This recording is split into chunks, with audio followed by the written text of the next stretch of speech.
મજામાં બતાવશો કે આ મારી ઘોડી છે અત્યારે કોઈ બેન અહીંયા અમને જાય છે ત્યાં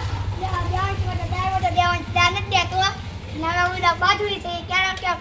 કોઈ દા નથી દેવું તો પછી મેં ઓલું ગીત ગાય દા દેવો કઠો પડ્યો મયન ને બોલાવો પડ્યો તો કોઈ પાક્યું નતું હું તો પાકી જતા હું માધવ કાકા તો પાકી જતા પરી બેન પાકી જતા પણ દેવાંશ ના પાકું નતું એટલે કે પરી માથે દા આવે તો કે તારી માથે બે આંકડા આવ્યા મારી માથે કે એક જ આંકડા આવ્યો જય સિયારામ જય હિન્દ સમાજ આ બેન નું શું કેવું છે આ બેન આ દેચુ બેન એકલી બોલપેન ની સળી આવે છે એ મોઢામાં નાખે છે અને એને જીભ તમે જુઓ તો એ લાલ લાલ થઈ ગઈ છે દેખાડો તો તમારી જીભ લાલ લાલ જીભ થઈ ગઈ છે હું અત્યારે મારી ઘોડે લઈને લોગ ઉતારું છું તો તમે જોઈ શકો તમે શરીરે જો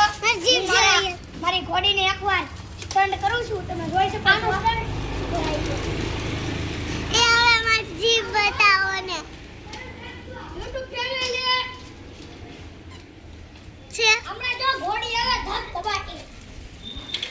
મારી ઘોડી જુઓ મારી ઘોડી તો આ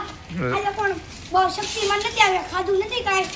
ચણા એને નહોતા ખવડાવ્યા ચણા બહુ વધી ગયા છે ને પોતળા પણ બહુ ઘટે છે અને આ દેવાંશના ઝાડા થઈ ગયા છે ભજીયા ખાઈને મરચા ખાધા આખા મરચા ચણાના લોટના તો ઝાડા થઈ ગયા તીખા ઝાડા થઈ ગયા છે અને પરી બેન હમણાં આવી છે તમે જોઈ શકો છો અને અત્યારે હારી જાય છે ને હેમલ કાકા જાય છે આટો મારવા બહાર અને હું અત્યારે ઘડી લીધે ઉપર છું મારી જાય છે રામ જાય એને રાતે 12 વાગે બટાટા વડા બહાર આવે છે બાય